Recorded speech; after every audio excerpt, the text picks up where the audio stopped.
Atajos mentales.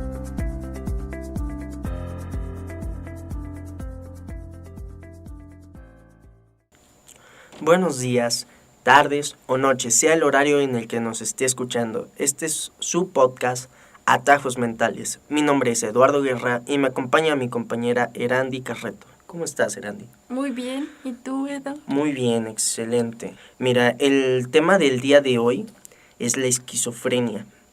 Es un tema muy controversial actualmente, que tiene una historia muy interesante.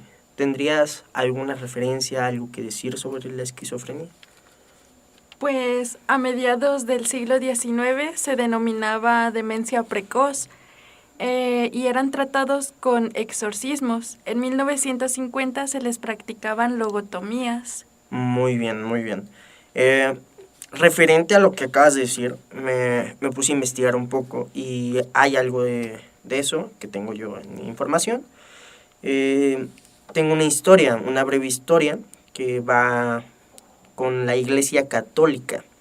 En 1970 eran obispos los que hacían exorcismos.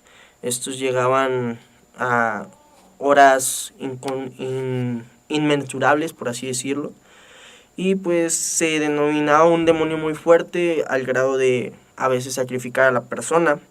También en el Islam sucede esto. Esto lo nombra un escritor y neurólogo, Dick Schwab, en un libro que dice: la señorita Ali recibió un tratamiento farmacológico en Países Bajos para el regreso a Somalia. Cayó en manos de autoridades religiosas islámicas que la encerraron en una habitación vacía donde no había nada más que un colchón y le quitaron todos los medicamentos. Le pegaron para quitarle ritualmente los espíritus y tuvo pues un final muy trágico. ¿Tú qué opinas de estos sucesos que han pasado a través de la historia, en específico de esto que te acabo de contar sobre la señorita Ali? Pues es la falta de conocimientos, el que no tenían la experiencia en medicina para tratar estos temas. Pero hablemos de dónde proviene la palabra esquizofrenia. ¿Qué significa? Okay. Proviene del griego, en donde esquizo significa dividir y frenia significa la mente o mente, por lo que esquizofrenia se va a referir a un tipo de pensamiento fragmentado o disperso. Muy bien, muy interesante.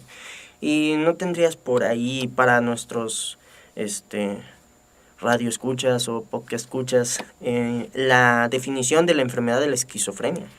Sí, es un síndrome, lo que quiere decir que va a estar agrupado en una serie de distintos síntomas y dependiendo de cada paciente se pueden estar exhibiendo distintos tipos. Como se puede saber que la esquizofrenia es más común en hombres que en mujeres. Aparece durante la segunda década de vida de los varones y en la tercera década de la vida de las mujeres, que inclusive es más difícil de distinguir en las mujeres debido a que pues la regulación estrogénica podría estar afectando la liberación de dopamina. Entonces por eso es poco menos severo en mujeres. De hecho. Y también hay otro dato que es un poco más frecuente en la esquizofrenia infantil. Se da aproximadamente a partir de los 4 años de vida y probablemente en algunos casos desde su nacimiento, siendo un poco difícil el diagnóstico como tal. Un caso muy sonado es la de la niña Yanni. ¿Habías oído alguna vez sobre Yanni? Muy poco, la verdad, muy poco. Muy poco. Pues mira, te voy a contar un poco de su historia. Muy bien. Ok. Es una niña llamada Yanni Schutzelfeld. No sé si se pronuncia así. Igual lo pueden buscar nuestros radioescuchas. Siempre es bueno verificar la información. Se conoce el más grande caso de esquizofrenia, que fue de esta niña, que dice, nació el 8 de agosto del 2002 sin problemas y parecía una bebé totalmente normal. Pero enseguida su madre notó algo extraño en su conducta y preguntó a los médicos. Su hija la miraba frecuentemente y esto la enfermera le respondió que no era normal a su edad. Fueron pasando los años, incluso meses, más bien meses, y Jani tenía más comportamientos pues, inusuales para una bebé de su edad. A la edad de 5 meses, Jani podía identificar cuáles eran sus manos, su nariz, sus ojos, su boca. Y pasando el tiempo, pues fueron viendo que Jani cambiaba constantemente de... De hecho, se llegó a pensar que era una niña dotada de inteligencia, ¿no? Así es, de hecho su coeficiente a los 4 años era de unos 146, que para una niña de 4 años era muy alto ese coeficiente. Demasiado. Entonces, sí, si no fuera por la esquizofrenia, probablemente fuera una niña muy dotada y actualmente una de las grandes mentes del mundo como lo conocemos. Así es. Ella también a esa edad, más o menos, tuvo que tomar clozapina, que es un fármaco que fue el primero de una serie de fármacos diseñados para el tratamiento de esquizofrenia y otros trastornos psicóticos, denominados antipsicóticos. De hecho, este medicamento para la edad de un niño como Jani era muy fuerte, de hecho, para controlarla. Pero antes de todo eso, Jani tuvo una interesante vida infantil con su madre y su padre. Al momento de ellos darse cuenta que tenía esquizofrenia, ella ya tenía un hermano. Él nació en el 2007, si hacemos cálculos, nació en el 2002, Jani tenía como 5 años aproximadamente. Y una tarde su madre notó que Jani estaba gritando, no le pegaré a Body, así se llamaba su hermano, no le pegaré a Body, te pegaré a ti. Era una frase que gritó frecuentemente y su madre notó que luchaba contra ello. Fue mucho antes o poco después de que le diagnosticaran la esquizofrenia.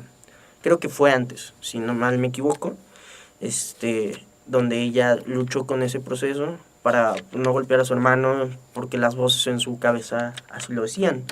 Llegó también a tener amigos imaginarios. Una niña, me acuerdo, que se llamaba 80 horas, de 11 años, y otra niña de cuyo nombre no me acuerdo, que se llamaba 24 horas también. Una niña que se llamaba 24 horas y tenía 11 años, que eran como jugaban con ellos. Sus papás se tuvieron que adaptar a esto. Y al final, pues, vieron a esas dos niñas imaginarias o visiones, por así decirlo, como parte de la familia, ¿no? También tenían unos gatos llamados martes, miércoles y domingo. Pero eran alucinaciones. Eran alucinaciones de la niña. Eran alucinaciones y se supone que martes era bueno, miércoles, ¿no? Y según la descripción que dio Jani, domingo era el mejor de todos los gatos. Okay. Actualmente creo que Jani tiene 19 años, según por lo que leí, sigue teniendo esquizofrenia. No sé si los datos se han actualizados. Según lo que yo leí, es una enfermedad que aparentemente no tiene cura, pero que muchos aseguran que sí. ¿Qué opinas al respecto sobre el caso de Jani? Pues no tiene cura, pero con la ayuda farmacéutica, farmaciológica y la psicoterapia, pues pueden ayudar a los pacientes a llevar una vida más normal, tener amigos, hacer las actividades diarias, ir a la escuela, divertirse. Pero hablemos de la fisiopatología. Perfecto. Ok, no se conocen las causas del por qué se da la esquizofrenia, sin embargo se ha visto la mejoría clínica de los síntomas al bloquear los receptores de dopamina, que son los receptores D2. Los receptores son estructuras que corresponden a terminaciones nerviosas libres o encapsuladas que actúan como transductores, es decir, tienen la capacidad de transformar un estímulo mecánico, químico o electromagnético en un impulso nervioso. Surge una teoría de que la esquizofrenia está directamente relacionada con los niveles elevados de la dopamina. Hay que saber que los antidopaminógicos no son efectivos en su totalidad en los pacientes. Otra teoría involucra que la genética es una causante de este síndrome, debido a que se ha visto una mayor incidencia de gemelos. Sin embargo, aún no se han identificado los genes involucrados con la esquizofrenia. También existen los factores ambientales involucrados, como una exposición temprana o prenatal a distintos tipos de infecciones. Pueden ser infecciones en el cerebro. También a las enfermedades autoinmunes, como por ejemplo lo podría ser una enfermedad ciliar. En el diagnóstico hay que saber que los síntomas se pueden clasificar en 3: positivos, negativos y cognitivos. Los positivos significa que no realmente son buenos, sino que tienen un rasgo que no tiene una contraposición normal o fisiológica. Estos síntomas positivos van a estar representando los síntomas psicóticos, que son estas alucinaciones, delirios, lenguaje y conducta desorganizada, un comportamiento catatónico, que la catatonia es igual a un síndrome neuropsiquiátrico caracterizado por anormalidades motoras que se presentan en asociación con alteraciones en la conciencia, el afecto y el pensamiento. Hay que saber que ninguno de estos ocurre fisiológicamente o que sean normales, y es por eso que se les denomina positivos. Los delirios son falsos. El paciente sufre de vehemencia. La vehemencia se manifiesta con ímpetu, viveza o pasión. La persona cree o se apasiona demasiado en los sentimientos o llega a tener impulsos muy severos.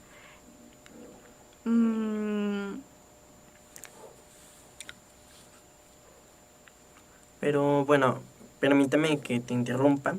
Estos impulsos o este apego emocional, como lo dijiste anteriormente, vienen siendo hacia las alucinaciones. Sí, de hecho, por ejemplo, alguien cree que una fuerza exterior o persona, cosa o ente está controlando sus acciones. Muy bien, muy bien. Como vuelvo a recaer en el caso de Yanni, una vez, una disculpa por volver a unos pasos atrás, pero en cierta parte del documental ella dice que un gato llamado, no me acuerdo cómo se llamaba el gato, pero era uno de los tantos que ella imaginaba. No, el señor Hot Dog, creo. Hot Dog, no era un gato, era Hot Dog cuando se portaba mal. Decía que él iba a tirar jugo de naranja a un niño de una fiesta, ¿no? Y su mamá pensando que eso era real, ¿no? Pues, o sea, no ajá. real, pero que eso era irreal, vaya, que Sí. era su imaginación, pero dado que era Yanni, ¿no? Diciendo, oye, voy a tirarle jugo al niño. Pues, de hecho, los pacientes con alucinaciones sienten eso como una realidad. Entonces, para ellos eso se siente muy real. Incluso llegan a decir que existen sabores que pues no existen, pero para ellos sí. La persona cree que algo existe, no es real, como por ejemplo las alucinaciones visuales o auditivas. Hay personas que creen que hay entes que les hablan y les piden hacer cosas.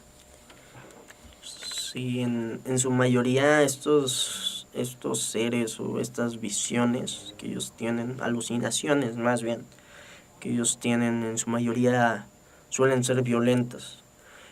Ciertos medicamentos ayudan a los pacientes a calmar esas alucinaciones, esos huecos que tienen en su mente, por así llamarlos, no huecos, pero pues esas voces, esas alucinaciones que sinceramente los atormentan. En algunas ocasiones son buenos, en algunas ocasiones son malos, pero de cierta forma representan pues la estructura mental del paciente, ¿no es así? Sí, de hecho también llegan a presentar la conducta desorganizada, que entre comillas es una rara o inadecuada conducta. En el contexto en el que está el paciente y no tiene sentido. Un ejemplo, el paciente puede estar acalorado en pleno verano a unos 40 grados y verás a la persona utilizando abrigos diciendo que pues no siente calor. Hay una conducta catatónica, que son movimientos, postura y la capacidad de redacción del paciente se ven pues afectados. Puede resistirse o moverse dependiendo de pues la situación en la que se encuentre. Existen los síntomas negativos, que es la disminución o pérdida de procesos fisiológicos normales en cuanto a la conducta. Hay una falta de expresión de las emociones o una pérdida de interés por las cosas que antes le interesaban. Pueden presentarse apáticos, no responden con una emoción o reacción apropiada frente al estímulo que se les está dando. Si pasa algo divertido, no les causa gracia. Si pasa algo triste, no sienten tristeza. Esto también se relaciona con la alogia, que es la pobreza del lenguaje. Significa que no tienen o expresan objetivamente. Sus respuestas son muy importantes, más bien muy cortas. Si se les pregunta algo es sí o no, nada más. No dan explicaciones. No dan una explicación. Así es. Muy bien. Este comportamiento del lenguaje se suele dar mucho a veces. No es 100% de que todos los pacientes los lleguen a tener. Como tal, no hay un solo tipo de esquizofrénicos. Todos presentan síntomas distintos, pero que engloban a lo mismo, ¿no? Pero sí, como tal, hay casos donde sí no se llegan a desarrollar completamente y hay otros casos donde pues la persona sí llega a ser muy inteligente, pero pues su misma esquizofrenia no le permite seguir. Sí, también se encuentran los signos o los síntomas cognitivos que afectan memoria, aprendizaje y la comprensión. Estos pueden ser más difíciles de detectar debido a que son muy sutiles. Solamente se detectan si se hace hincapié en esto o se realizan pruebas dirigidas nada más hacia estos síntomas. No retienen información, hacer una resta, una multiplicación sencilla, para ellos es muy difícil. Recordar alguna secuencia de números que es fácil, como 1, 2, 3, no la suelen recordar. También existen las fases de la esquizofrenia, normalmente ocurren por orden, que es la prodrómica. En esta se ve que son retraídos la mayor parte del tiempo. Se llega a confundir con depresión o algún trastorno de ansiedad generalizada. La segunda fase es la activa, que son síntomas más severos, ya entran los delirios, las alucinaciones, el lenguaje y conducta desorganizada y comportamiento catatónico, y la tercera fase, que es residual, que son los síntomas cognitivos como dificultad al concentrarse. Ok, muy bien. Y pues estos síntomas son frecuentes, debo de decir. En ciertos puntos se va avanzando, se puede ayudar como ya lo dijo mi compañera, con ayuda farmacéutica. Se puede, farmacológica, dijiste, ¿no? Ajá, con la farmacología. Farmacológica. se puede ayudar, se puede progresar, pero muchas veces no se puede sobrellevar esta enfermedad que lleva a los pacientes muchas veces a recaer en drogas y en todo tipo de vicios para tratar de apagar esas voces en su mente que sinceramente llegan al punto en algunas ocasiones del suicidio. Estos son datos que sí son comprobables, pueden investigarlos. O también llegan a asesinar a sus familiares. De hecho, en algún punto sí, se pueden volver altamente peligrosos para la familia. Ojo, no digo, oye, mi primo es esquizofrénico, ya no lo voy a hablar. No. Al contrario, ayuda a es ayuda, ¿no? Ajá, los síntomas. Sí. De hecho, en algunas veces ayuda un poco más que la familia esté cerca, que los apoyan, que sepan lo que tienen, vaya. Y que no los vean como el bicho raro de que, ay, mi primito está enfermito, no. Entonces, pues técnicamente eso es lo que tenemos de información. ¿Algo más que tengas que aportar? Pues nada, como tratamiento normalmente son los antipsicóticos y no todos los pacientes reciben la misma cantidad de antipsicóticos. Para eso se tiene que hacer un estudio y dependiendo del paciente van a ser las dosis que va a recibir. El tratamiento de primera línea, obviamente, que es la psicofarmacología y pues los psicólogos, los psiquiatras. También se toman en cuenta el costo de fármacos y efectos colaterales, la tolerancia y dependencia y la abstinencia que pueden causar en el paciente. Muy bien, pues hasta aquí sería todo, hasta el día de hoy. Mucho gusto en estar con ustedes este espacio. Esperemos si sea de su agrado este podcast. Y pues esto fue Atajos Mentales. Gracias por escucharnos. Nos vemos en el próximo segmento. Hasta la próxima. Atajos Mentales.